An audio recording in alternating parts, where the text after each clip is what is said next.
Welcome to the Edge Dwellers Cafe, an interview-based podcast featuring conversations at the convergence of politics, environment and mental health in a world on edge. My name is Ben Habib and I'm an international relations scholar, an environmentalist, permaculture practitioner and neurodivergent coffee drinker. Join me in my quest to explore the edges that define us, divide us, and shape how we interact with each other as we grapple with the extraordinary changes taking place across our world. Order a hot beverage and get comfortable. This is the Edge Dwellers Cafe.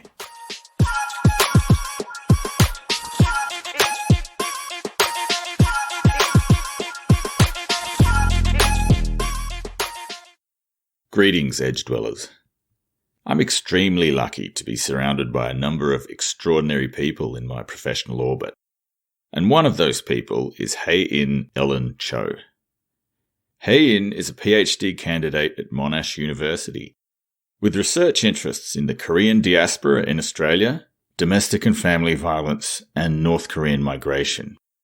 Prior to commencing her PhD studies, she worked as a project manager in the Cultural and Economic Affairs section at the Consulate-General of the Republic of Korea in Melbourne. In this discussion, Hyein and I explore her research into the lived experience of domestic and family violence in the South Korean Australian diasporic community, and her associated public outreach work based on this project, a creative arts video series called The Story of Ari. As I record this, it's the UN's International Day for the Elimination of Violence Against Women, and in 2021 we've also seen the incredible advocacy work of Grace Tame, Australian of the Year and Survivor Advocate, as well as Brittany Higgins, Gemma Carey and many others in taking a stand against the culture of violence against women in Australian society. So a content warning, this episode wades into this terrain and may be sensitive to some listeners. Hyein's work is about amplifying and mainstreaming the voices of domestic and family violence survivors, and particularly those from culturally and linguistically diverse backgrounds. Later in the episode, we explore Hyein's previous research into the vulnerabilities of female refugees from North Korea who flee into China. We also get into Hyein's experiences as an international student studying in Australia, about postgraduate study during the COVID pandemic, and Hyein's dual identities as both Hyein and Ellen, along with the current state of Australia-Korea people-to-people relations. But first, a quick call to action. You can support the podcast by clicking on the like or subscribe buttons on whatever platform you're listening on. You can also help support the production of the podcast by making a one-off monetary contribution of any amount via the PayPal link on the website. See the show notes for details. But now, let's get into my conversation with Hyein Ellen Cho.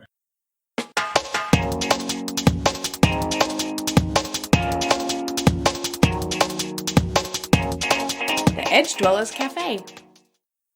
Hey, and welcome to the Edge Dwellers Cafe podcast. Thanks for having me. Let's start with your PhD research on the lived experience of domestic and family violence among the South Korean diaspora communities in Australia.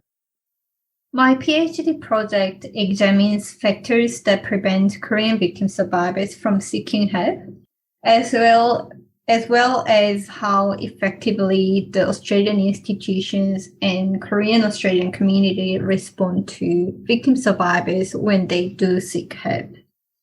You take an intersectional approach to exploring this topic. Perhaps we should start with an explanation of how you employ intersectionality in this research. The term intersectionality was coined in 1989 by African-American professor Kimberly Crenshaw to describe how race, class, gender, and other individual characteristics intersect with one another. In simple terms, intersectionality is the acknowledgement that everyone has their own unique experience of discrimination and oppression, and we must consider anything and everything that can marginalize people, whether it's gender, race, class, sexual orientation, physical ability, and so on. So I thought intersectionality could be applied to examine the issues of domestic and family violence in the Korean-Australian context, because although domestic and family violence is clearly a gendered issue, it isn't just based on their gender. I see domestic and family violence also as a human rights issue, and it is also a major health and welfare issue in Australia. The key insight of intersectional theory is that every person's experience is unique, depending on this mix of different factors and influences and identity markers in their life. That's right, yeah. And I know students sometimes, when they're first exposed to this theory, if they haven't come across it before, they find it confusing. Is it about privilege? Is it about discrimination? I know this is something that's come up in some of my undergraduate classes recently. It's a bit of both, isn't it? What do you think about this, Ben? What was their question about? Yeah, this came up in the context of a third-year undergraduate student who had learned about intersectionality in a psychology subject previously. But it had been discussed in relation to privilege. So I guess it depends on who's giving the discussion, what the context of the discussion is, and who the audience is. Yeah, when it's discussed in terms of privilege, it's okay, what advantages do I have vis-a-vis other people? Yeah. Whereas if you're talking of another audience, it's okay, what discriminations or disadvantages am I experiencing as a result of where I sit in relation to all of these different intersecting power relationships? Mm-hmm. So the way the concept is framed can lead to radically different perspectives, I think. That's true. Yeah, I recall my conversation with my main supervisor, who's an American scholar. She's obviously at Monash at the moment, but she talked about the different power dynamic. Like, she's white, so at times she feels very privileged, but also she's women. So if she walks on the street, she feels like she feels unprivileged in some way. Looking at these domestic and family violence issues, I'm using intersectionality in a way that, one can be privileged in a way, but unprivileged in other ways. And it provides a very high resolution picture of the human experience, doesn't it? Which is really important because your project is all about mainstreaming survivor voices. Can you say a little bit more about the specifics of the project, how you bring survivor voices to the fore, and what are some of the key findings that you've come up with so far through this research? Yeah, so when I conduct literature review in my first year of PhD, I noticed that most of existing literature focus on surveys or interviews through the service providers. I felt like I didn't really get to hear the voices of victim survivors, because they are the people who have the lived experience, right? So that's why I decided to conduct fieldwork and go and meet those victim survivors within the Korean diaspora community. The reason why I refer the Korean Australian community as Korean diaspora communities is that often when we think about Korean Australian community, we exclude those people who are on short-term migration scheme, like migrants and also international students as well. We have lots of international students. And so I met about 16 Korean victim survivors who have experienced domestic and family violence in Australia. I met them a couple of times. We had really good conversation. Always the interview, I told them that, the interview will only take about, 45 minutes. But then it went over, it was 3 to 4 hours. And we met on the next day and we talked about our migrant experience. I don't have lived experience of domestic and family violence, but then I do have migrant experience in Australia. So we had lots of things in common.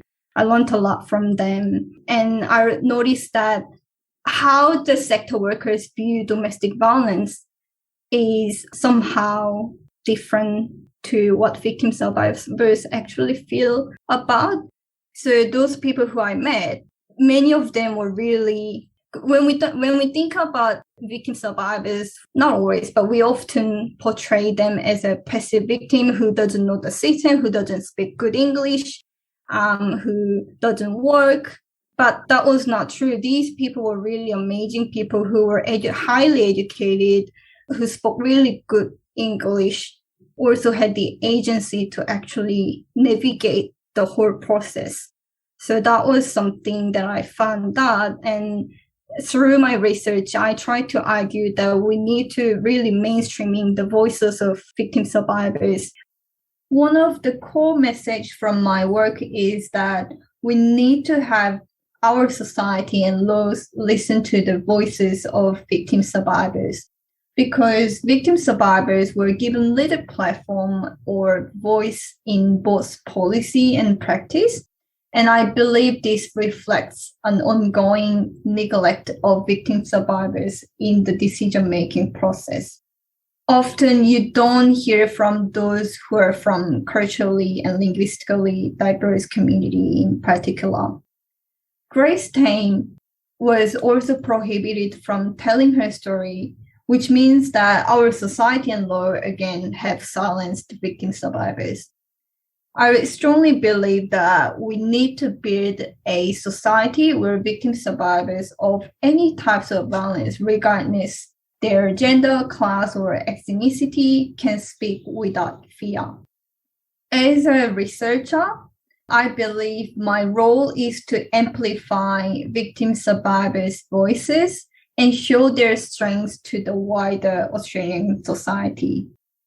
Each community and culture is unique and they differ from one another. My work tells the stories of Korean victim survivors that may or may not differ from other stories of women in Australia.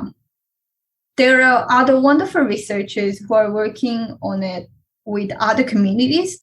I do have colleagues who is looking at the stories of Indian community, Indigenous Australian community, and LGBTIQA plus communities. I believe the core message through our work is that every single person has a right to be safe and nobody deserves violence. You're talking about a difference here between what the survivors themselves are telling you and the kind of information that's coming out from the service organisations that are there to help them. So what kind of issues are explaining this discrepancy?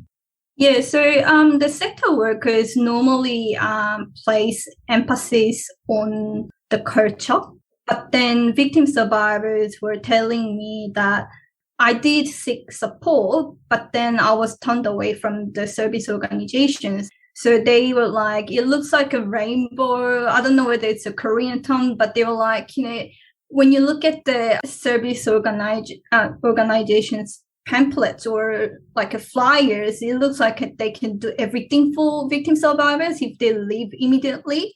But when they actually go and seek help, they said that there's limited support available for victim survivors, and they actually feel like they were turned away, and they feel hurt again. Is there any indication that the service organisations are operating on shoestring budgets and that resource constraints might be a part of that, or are there intercultural competency issues that are at play? Yeah, I think that most of service workers, I feel like we need more cultural training in service organizations, but also they work really hard. Like there's limited support, like limited funding from the government. I mean, there's more after COVID, which is really good, but there's so much work. There's so much work to do. And there is the tendency where sector see the like a core community as just one, how do you say this, non-mainstream community. Like, each community has their own uniqueness, right? But we kind of divide this into mainstream women and non-mainstream women, so non-core and core community together. So, for example, migrant community I normally argue that each migrant community is so different, right?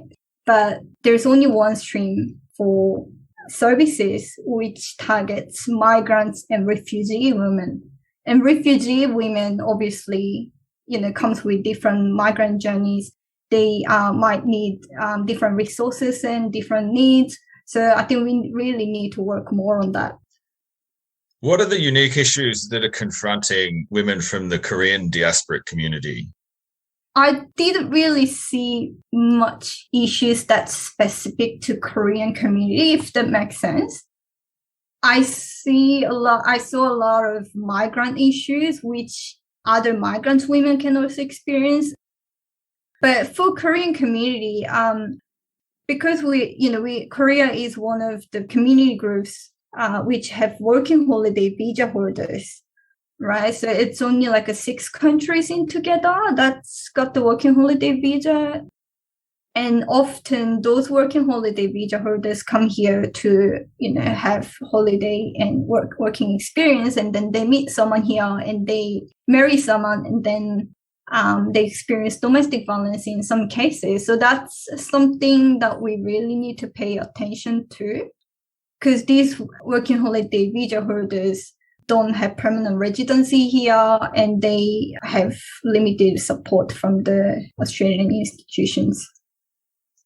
So the visa status is a big issue, isn't it? Because you've got limited access to services, limited rights, and possibly have the visa revoked in some circumstances.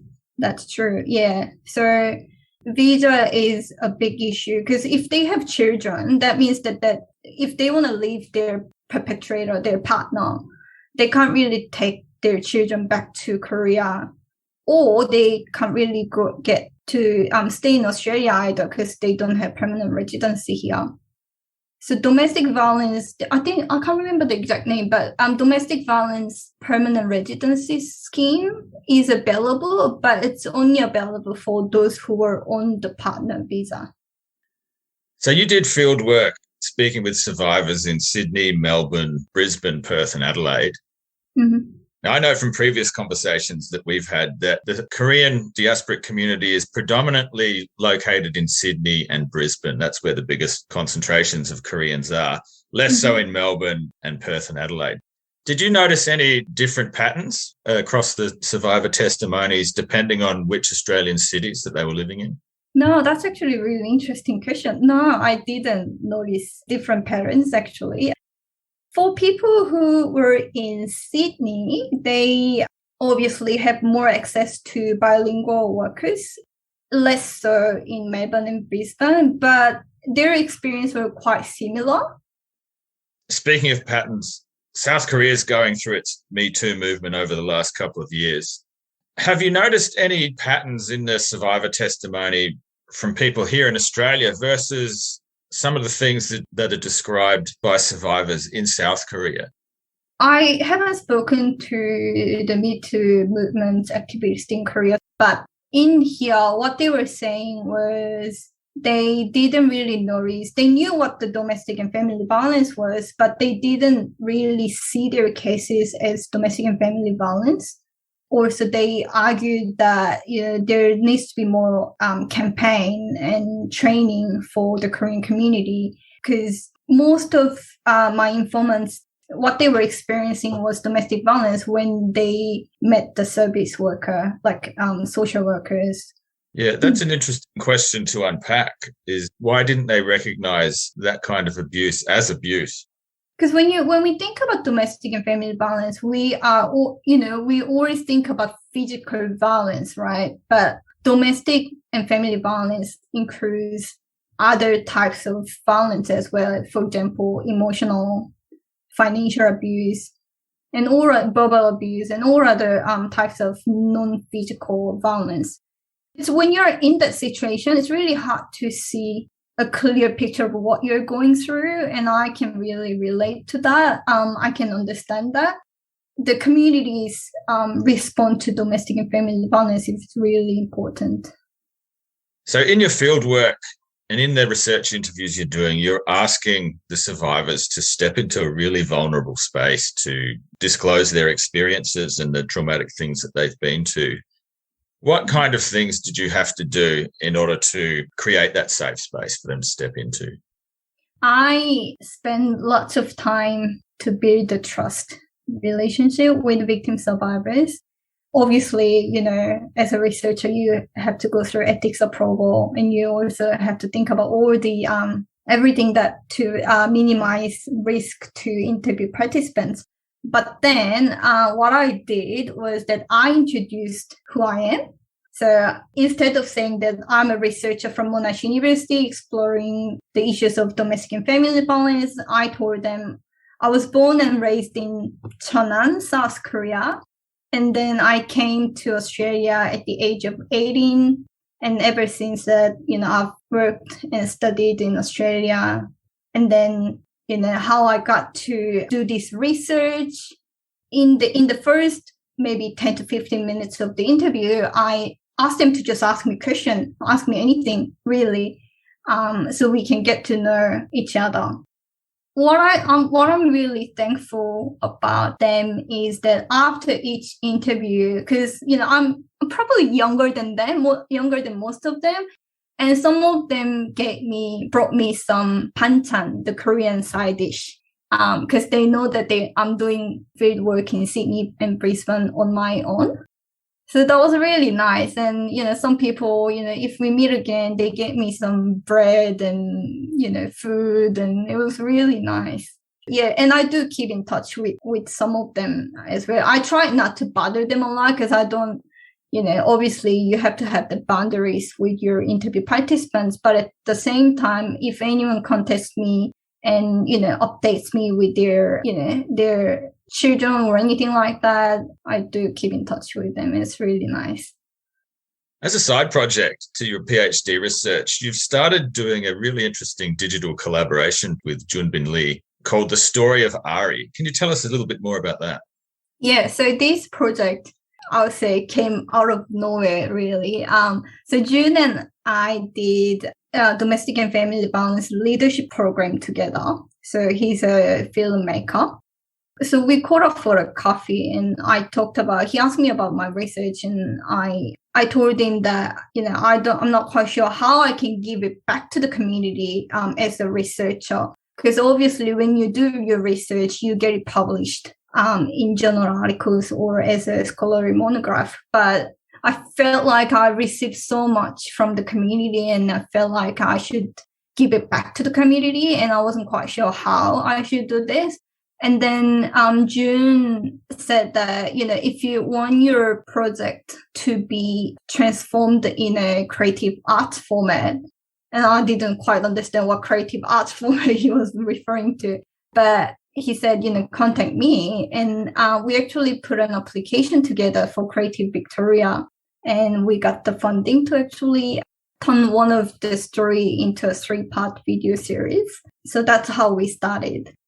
Yeah, so these 3 parts. The first part is an animation that explores Ari's migration journey to Australia. Mm-hmm. The second part is about Ari's lived experience of family violence, which is presented in a music video format. And then the final part is a dance video about Ari navigating her post-crisis journey. So this is 3 different performance mediums to capture each phase of this journey. So the reason why we wanted to divide into 3 parts video series was that obviously Ari was not always a victim survivor of domestic violence, right? She had her happy childhood, and when she decided to leave relationship, she obviously had another phase that she had to face. She had to navigate the post-DFB crisis. Yeah, I don't know how we got to decide we will go with the animation for the first part and music video for the second part. I think that was June's decision to do that because he's the creative artist. We wanted to kind of show a broad picture of Ari's migration journey to Australia, as well as domestic and family violence experience as well. One excellent aspect of this project is that all of the collaborators involved, the filmmakers and the dancers and the actors, everyone involved in this process gets to or has been asked to complete family violence training. So this seems like a great way to have some additional tangible impact of the project by increasing the capacities of all of the people involved? Yeah, so we catch up every 2 weeks. Obviously we are in lockdown situation now, so we catch up on Zoom. We did meet and attend domestic violence training, and why don't we get other collaborators to attend this training and get to know more about domestic and family violence issues. Obviously, they get to pay to attend those trainings, because it's really important for a dancer or actors to have, they obviously can imagine what happened to Ari, but if they know a little more about domestic and family violence, they might help them how to portray Ari as well. And also, they are our community members. Those dancers and actors are our community member. We thought that, we kind of have responsibility to provide right information, right training for our community members as well. Adds a level of authenticity to the art, as well as building capacity and giving back to the community itself. That's fantastic contribution. Yeah. We're going to have a pre-screening session in December, and we will also present our work at Stop Domestic Violence Conference in December, which will be held in Gold Coast. I don't think we'll be able to travel to Gold Coast, but we'll probably present online. What we're going to do is we will have this discussion session where we can receive feedback from sector workers, academics, and also from victim survivors, to ensure that the story is really clear and accurate, and also culturally and linguistically appropriate. So I'm interested in your previous research on non-traditional security issues in North Korea. I think we were both influenced by Park Kyung-hae's book of that name back from 2013, which really put non-traditional security on the map in relation to North Korea studies. So I remember your master's thesis, you were researching human trafficking issues in North Korean defectors in China. So can you speak to that research? Yeah, so for my master thesis, I examined the human trafficking issues of North Korean defectors in China. Obviously, now that I moved to a slightly different area of research, but then I still believe that my passion and my interest about Korean diaspora is still there. Because, when we talk about Korean diaspora, Korean migration studies, we always refer to South Koreans, but I'm still very interested in North Korean migration, North Korean defection, and all those kind of issues. So my research still carried on and still focus on marginalized groups within the Korean diaspora community. So for my master thesis, I argued that when we look at the human trafficking issues of North Korea, we need to put a non-traditional security lens to see the issues. Often the discussion around North Korea is about security, the traditional security, nuclear weapon, Kim Jong-un. So it's we wear traditional lens a lot to examine the issues within North Korea. But I wanted to kind of shift the focus to non-traditional security issues, looking at the lives of marginalized groups in North Korea, looking at the lived experience of North Korean defectors in China or in South Korea. That's what I wanted to do with my master's degree. There's some really important issues to tease out from this work, isn't there? So you're looking at the Ministry of Unification statistics. By gender, it's overwhelmingly women that make it out as defectors and arrive in South Korea. So what are some of the reasons behind that? And what are some of the challenges that North Korean women face in that journey from escaping North Korea and then trying to get into China and perhaps make it all the way out to South Korea? Normally, North Korean men serve in the military for 10 years, right? So it's usually women in North Korea who needs to look after their families.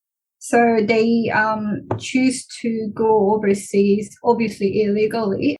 They choose to go China or third country to earn money so they can look after their family. But also, when you are overseas, I would say it's easier for women to get some jobs, although they don't have residency there.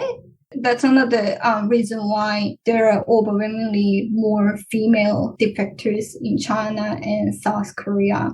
And also, obviously, gender inequality plays out in this area too. These women are in a vulnerable position. Once they cross into China, getting out is really difficult. And they're in a position where they're not, like they don't have any rights as illegal migrants. Yeah, so the Chinese government see North Korean defectors not as refugees or migrants. They see them as illegal migrants, and then they send them back to North Korea. Yeah, so the term you described is right. Which puts them at a real disadvantage. Hopefully they have the support of organisations that can help to get them out. Yeah. But if they don't have those kind of connections, what kind of discriminations or vulnerabilities are these women facing while they're in China? So they obviously don't have the work rights. Even though they were involved in trafficking or any other illegal activities, their rights are not protected. For example, some of them work for Chinese or Chinese Korean companies, but they don't get paid. And they also don't have access to legal, medical, and all other support in China. But what I'm hoping to do is actually do more interviews with North Korean female defectors after I finish my PhD. How many North Korean defectors end up making it to Australia? Oh, that's really a good question because I actually don't remember the actual number, but Australian government stopped receiving North Korean refugees. I think it's been more than 10 years now. My understanding was that the Australian government wouldn't accept them as refugees because they do have a country to go to that accepts them, being South Korea, because of that guaranteed right of citizenship. That's right, that's right. So they don't enter the UNHCR pipeline. But I don't know how many we've got in Australia. Yeah, I've never actually met anyone here. But I do know that there are North Korean YouTubers in Australia. Yeah, it's a much very smaller little, proportion of the Korean community. Yeah. And compared to the UK, North Korean community in the UK and Canada, it's really small. What was it like starting out your undergraduate studies as a newly arrived international student? I was basically new to the country and had no friends or family who could tell me about the Australian academic system. So the key challenge was to adapt to the new environment and system. It was not an easy journey, as it's typical for international relations tutorials. We had lots of presentation and discussions. And in my first year, I barely understood or followed the discussions with my tutor and peer students. I think I was the only one of 2 international students on our course at the time. And the other international student who came from Japan spoke really good English because she had spent her childhood in the States. And this might surprise some of your audience. I was at university when assignments were still submitted on paper. I think I did submit assignments online when I did master's or maybe in my final year of undergraduate. But I remember going to the faculty building to submit my assignment into the pigeonhole.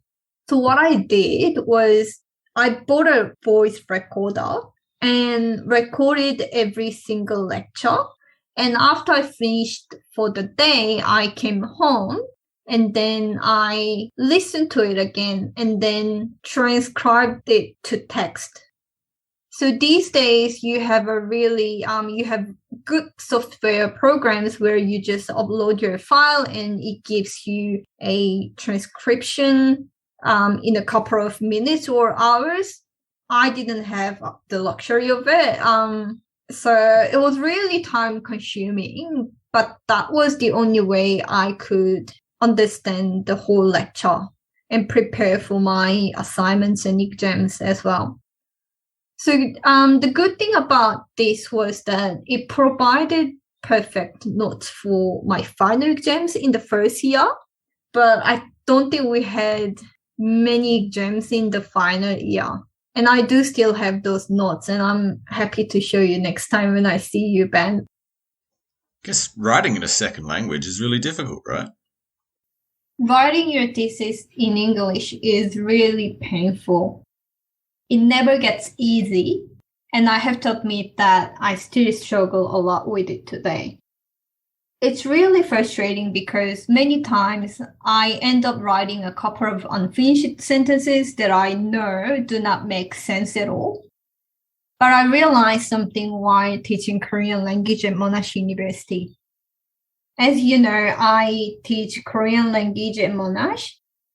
I have an additional bachelor's degree in teaching Korean as an additional language. Looking at my students' work, I'm always amused by how good their Korean language skills are. But when I talk to my students, they tell me that they feel they are not proficient enough to do X and Y. Looking at these talented students, I see myself in them. Because when I'm writing my paper or preparing for my academic presentation, I feel incompetent. Often I think to myself, you have lived in Australia for 10 years now. You should have better English language proficiency. But now I prescribe to the idea that good enough is good enough and that I have to be kind to myself. One of my strategies was, and still is, to get extra support. I always get my work edited by a professional editor because when I send my paper to academics or other colleagues who work in my field, I want to receive feedback on my argument, not on my grammatical mistakes, which shift the focus away from the actual content of my writing. I also get help from the writing studio at Monash, where the learning and skills advisor provides you with feedback on your writing. There are wonderful programs that international students often do not know about. As an international undergraduate student, I knew all those services, but I've never really used it. I don't think I had the courage to actually go and ask for assistance. I would encourage every single international students to maximize their use of these services because now that I've used it, I find it really beneficial and useful. So 2018, you start your PhD journey, and then 2020, the COVID pandemic strikes. A terrible time to be doing a higher degree candidature because of all of the restrictions and all of the added stresses that everyone's had to go through. What has it been like for you to be trying to complete your PhD work under these circumstances? When we went into the first lockdown, I think I was doing fine because I just completed field work. It was a right-up time for me. But then, it went on. So we're in the sixth lockdown now, is it right? Yes. Yeah. And then I started finding it really bit hard because of the uncertainty we have right now. And I haven't seen my family back in South Korea for almost 2 years now. So I was fine in the first one. And then in the second one, I was sitting here. I thought to myself, Ben, I have been in Melbourne for long enough, right? And I have a wonderful support network, including you, obviously, but it was still difficult. And I thought about other international students who just started their PhD, because I knew that they were starting their PhD, but I never got to see them. So I decided to really approach other HDR students who I met through my PhD. Obviously, I was only able to attend 1 or 2 conferences. I would say I was lucky enough to attend face-to-face conference in my PhD candidature. And then we organized a catch-up on Zoom as well. And the PhD journey is a solitary one at the best of times. But during COVID and during the lockdowns, it's really isolating. So I know you've described the importance of your supervisors in keeping you on an even keel here. Do you want to speak about your supervisory relationships and what role that's played in getting you through this?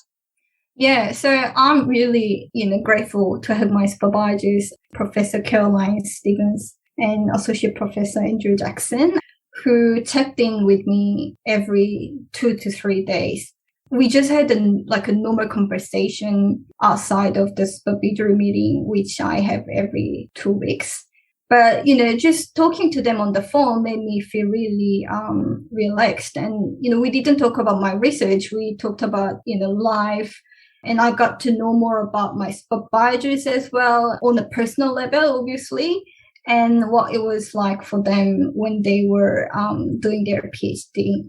It's a more of a colleague-to-colleague relationship when you get to the PhD level, and that the kind of relationship that you're describing there is the dream in terms of having great supervision and feeling supported. Yeah. I met good university friends and mentors I'm still in touch with. David Hunt, the associate professor, David Hunt, he's still my go-to person if I have any concerns about my career. And if I could pick one educator who has influenced how I treat my students now, it would be Dr. Amy Nedley, who was then a PhD candidate. I attended her Australian politics tutorials, and I could not understand what PM was. I didn't know it was short for Prime Minister. I had no idea. So I couldn't follow any of the conversation in class. After a few class, I think I went to Amy and asked what it meant. As, I did not have courage to ask what PM stood for in class. Amy immediately apologized to me, although she didn't have to apologize to me, but she did. And then she sent me her notes, what I believe was her weekly lesson plan prior to the tutorial. So I know exactly what we would be discussing and could prepare for the classes. It meant a lot to me. And now that I have become a sessional tutor and a PhD candidate for myself, I feel more grateful to her, although I don't think I had a chance to thank her personally. Maybe I should send this episode to her. Now I understand how busy Amy must have been as a PhD candidate, juggling multiple work commitments. It makes me feel even more grateful for her kindness. And to answer your last question about what the process was like and how I helped myself to adapt to a new life in Australia, I hired a private tutor who mentored me on how to write an English essay and also how to formulate my arguments and how to make a reference list. Last week, I do still keep in touch with her. We're good friends now. Last week, I spoke to her and I told her that I'll not be where I am today without her. And then all of a sudden, she cried and said to me that it was such a pleasure to have made a small impact on my life because she saw my struggles. But really, she made a big impact on my life. I would have really struggled if I wasn't surrounded by these wonderful people that I have met in Australia.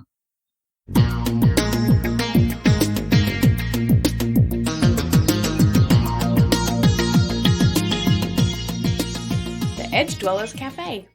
So, second lockdown, you're feeling a little bit isolated. This is when you decide to start this HDR, an early career researcher support group within the Korean studies community.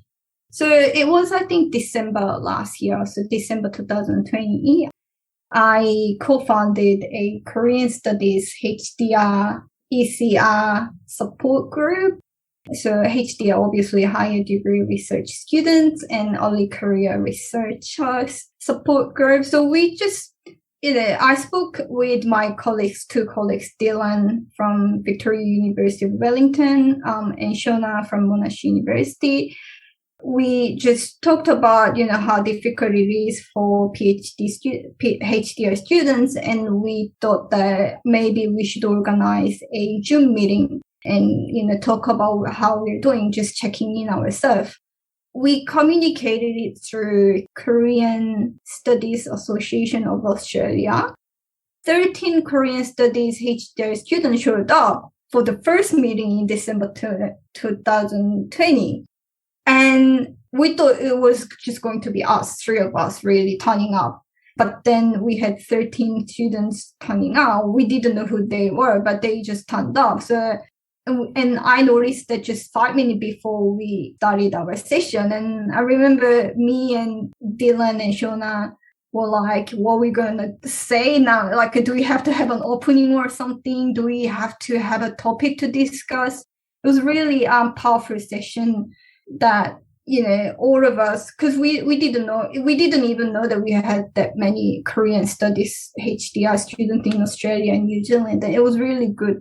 We formed a really good connection, something that I believe it's something that can only happen when you're PhD students, right? Like when you finish your PhD and then go into academia, they are your colleagues. I don't know, Ben, what do you think about this? Like, you have a different kind of relationship.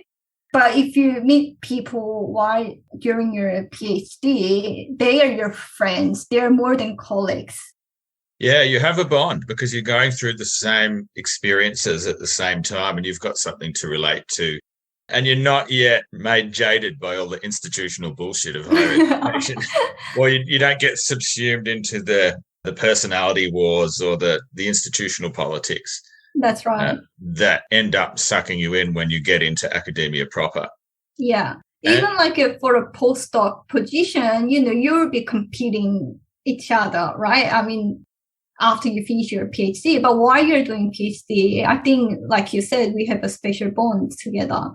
Yeah, that's right. Yeah. No, there was a number of people through my PhD journey that I connected with at the time, and I don't see them often or get in touch with them often, but there's definitely a bond there. Yeah, so we ended up having monthly sessions. We've had, I think, 10 sessions so far. We meet every first Wednesday of each month. There's no readership or anything like that. We just take turns in facilitating the seminars. The main reason is because we want all the HDR students and early career researchers to have the opportunity to host seminar. If they have experience now, I mean, that's better, right? When they become a researcher or academia, or if they choose to work in industry, this experience will carry on. Yeah, it's a safe place for developing those kinds of professional skills. Yeah, and we don't judge them. Yeah, I'm all for that. That's a great way to develop facilitation skills because it's hard if you don't have experience doing that kind of thing. Yeah. When you're first thrown in the fire, when you have to do that later on, it's a really daunting experience. So I think this is a great initiative. Even before the KSAA conference, we will probably meet together and we will do a mock interview and mock conference. Fantastic. And if there's any way that I can help out with the group as well, don't hesitate to ask. Yeah, we would love to have you. We actually have you on the list, Ben. Invitation coming. I saw the one coming up. Yeah. That looked really cool. What we want to do, sorry, if I can speak a little bit more about the support group, what we're going to do next year is that we'll try to reach out to early career researchers as well. Because now that the majority of our members are HDR students, but we know that some of us are graduating soon as well. But also we know that there are other ECRs who are pretty much isolated in their own institution because they might be the only one who works on Korea. And there are also ECRs who are not affiliated with institutions and they are carving speaking and networking opportunities right now. So we will try to reach out to those early career researchers and, have them opportunity to speak and present their work as well. Yeah, this kind of collective support for HDRs and ECRs is really important. Academia is such a hostile place at the moment, and any kind of sort of mutual aid of this kind is really beneficial. It's really important. So hats off to you and your collaborators on setting this up. Thank you. How would you assess the career-related expertise in Australia? And perhaps to preface this question, you've been here now for a long time as a student. You've worked in the Republic of Korea Diplomatic Corps. So you've been in a few different roles and you've got to interact with all different elements of the community in Melbourne, from higher education, business sector, cultural sector. What is the level of cross-cultural competency, and particularly as it relates to Korea, that you've seen through these multiple roles and multiple interactions? I think in terms of the Australia-Korea relations, I believe that the Australian-Korean relationship is stronger than it has ever been, really. We know that we know the importance of our bilateral relationship. So I think we had enough discussion now, and we probably have to think about what action we need to take next. Because I often feel like the conversation ends with the emphasis on the importance of bilateral relationship, but that's not what we want, right? We want, to move to the next step. In my role as a project manager at the Korean Consulate-General, I try to put emphasis on people-to-people links and relationship building. And I think now that that's part of Australia's public policy as well. But sometimes I felt like the focus is on business and trades, but we need to think further than that. Which areas do we need to further work on, and how can we as an individual or as a community together further strengthen our international relationship? Yeah, and that question gets to an issue that is always a political football in Australian politics, certainly over the last 30 years when we talk about Australia's engagement with its Asian neighbours. And part of that is cross-cultural competency. What does cross-cultural competency mean to you? I would say cross-cultural competency is the ability, but also actually your willingness to understand people from different cultures, and also your willingness or ability to engage with them effectively. I don't know if Korea is engaging with Australia effectively, or vice versa. I don't know whether Australia is engaging with Korea effectively. What do you think about this, Ben? Well, Korea always seems to come a distant third to China and Japan in terms of the Asian cultural imagination in Australia. And I'm not sure why. Perhaps it's because both of those countries, like the people-to-people and government-to-government and business-to-business interactions, have been larger earlier with China and Japan than with Korea, who, the explosion of the Korean economy has come a little bit later, and with it, the business and economic relationships with Australia that have expanded. This is such a live question. It's an existential question for Australian culture. What's our relationship with the region that we're in? This cultural discussion, it's part of the culture wars in Australian politics. It to's and fro's depending on who's in power. Yeah. The Gillard report into Australian engagement with Asia. Yeah. That report was all about charting a course for increasing Australian engagement with our Asian neighbours. But then when the Conservative parties are in power, then they tend to be a little bit more isolationist, and that commitment wanes. And so it's like a sine wave. This waxes and wanes depending on the state of domestic politics here in Australia. But it also signposts this difference. It's like there's two different Australias. There's the old colonial white conservative Australia, and then there's the new multicultural cosmopolitan diverse Australia. And they exist in parallel, the cosmopolitan vision of Australia is reflective of the actual mix of diversity in Australian society.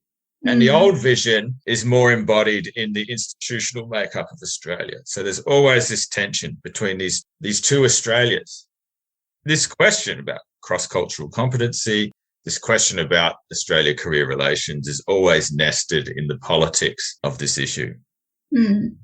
Is that something you've noticed? Yes, yeah. But I also feel like if you look at the community level, we feel like we don't really know each other. I don't know if that makes sense. Like, Korea doesn't really know much about Australia. Australia doesn't really know much about Korea. What we really need to do, like you said, it depends on, it's all political. We really need to focus on people-to-people links, really. Now that we have greater Australian community in Korea who can probably act as the ambassadors to Australia. And also we now have second generation of Korean Australians living in all different parts of Australia. So what we have had in the last 10 to 15 years is the Hallyu Korean wave, this massive cultural explosion, which has found its way into the popular consciousness of culture in Australia as well. So how have you seen the impact of Korean culture as it's had on particularly young people in Australia? Yeah, I'm really surprised. We at Monash, we have about 1,000 students majoring in Korean studies. So it's not just about language, but it also includes the Korean culture, history, and all other social aspects of Korea. It's really interesting. But the thing is, I don't know if I'm being too skeptical here, but once they graduate with Korean major, they really have nowhere to go in terms of, Korea, in terms of job market. But at the same time, the businesses are saying that we need someone who understands Korean culture and Korean language, and we don't have anyone who can fill in that position. So that's something we really need to work on, I think. At Monash, we try to provide as many internship or placement opportunities with Korean companies or Korean Australian companies. We can probably do more about that in the next 5 years. Now, there's something I'd love for us to explore that we talked about a little bit earlier off air. The two separate or parallel identities that you carry as someone who generally rolls with English language names. So I know you as Ellen, as do most people. But then you've also got your Korean name, Hyein. What's the interplay between having these two names and identities? How does it come about? And what's its purpose and role while you're here in Australia? It's really interesting because I've been using my English name Ellen for about 20 years now. So that's me too. Ellen is me and Hyein is me too. But now that I moved into Korean studies, people started calling me Hyein more. So I'm kind of having an identity crisis here. Like if someone asks me, how can I address you? Then I'm like, I don't mind any really. But they're like, oh, you tell me, did you want me to go by your Korean name? Because that's your, that's your actual name, real name. I don't mind you calling me Ellen or Hyein. But it's just that it's something I feel like, should I abandon my English name now? I'm having this identity crisis. Yeah, well, it doesn't bother me. It's totally up to you what you and I will gladly follow your lead. But the adoption of an English name, correct me if I'm wrong, that's something that you do when you're learning English in school. Is that right? I think so. Yeah, I can't remember when I started using this English name, but I'm pretty sure it was given to me by the English teacher in school. So you didn't choose it yourself? No, I didn't choose it, but I like it because, it's just part of me now. I wanted to add my English name as my middle name to my passport.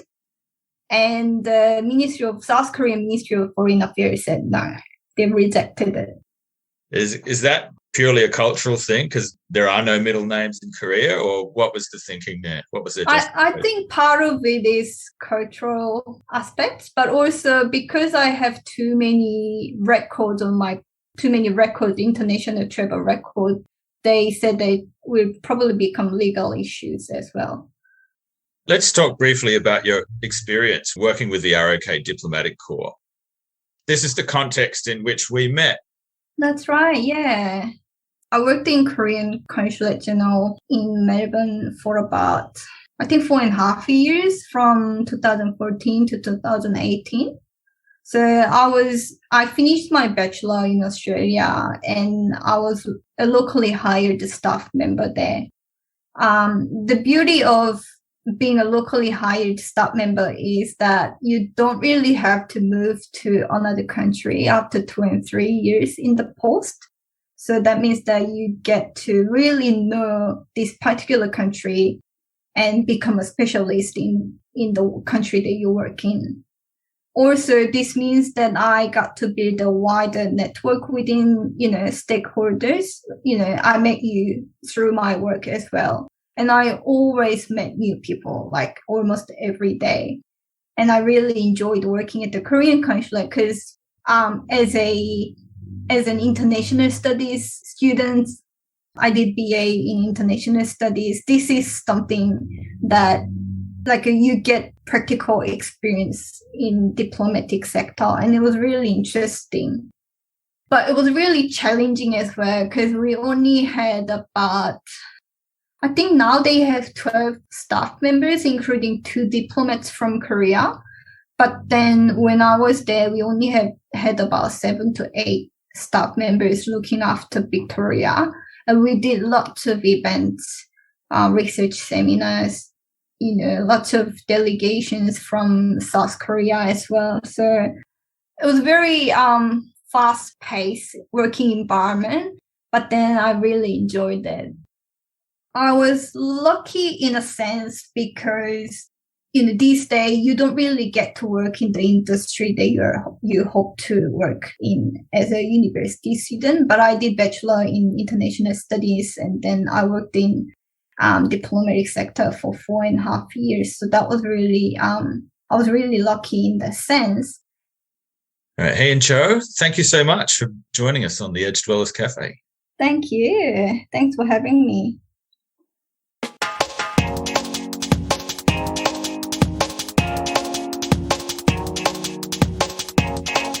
Edge Dwellers Cafe. A huge thanks and appreciation to Hyein for a wonderful discussion. What I love about Hyein's perspective is her unique combination of professional, scholarly and personal experience, which I value as a colleague, and I hope stood out for you as well as you're listening to the discussion. I'd also like to share that Hyein has delivered a number of guest lectures for my undergraduate subject, Contemporary Politics of Northeast Asia at La Trobe University, and helped to facilitate engagements with my students with the South Korean Consulate-General. She's definitely a well-known and respected figure within the Korean studies community here in Victoria. Please do support Hyein's important work on domestic and family violence by following her on Twitter and LinkedIn, and also check out the website for the Story of Ari project, which will be live from December the 3rd. See the show notes for links. A reminder that if you'd like to support the Edge Dwellers Cafe podcast, please click on the like and subscribe buttons on whatever platform you're listening on, and leave a review as well. You can materially support the Edge Dwellers Cafe with a one-off PayPal contribution. Your financial support helps to cover the costs of hosting, producing, editing and researching the podcast, and is very much appreciated. The Edge Dwellers Cafe Patreon page is offline for a while I renovate it, but stay tuned for updates for when that's up and running. Thanks for joining me. This is Ben Habib bidding you farewell from the Edge Dwellers Cafe. Stay safe and much love.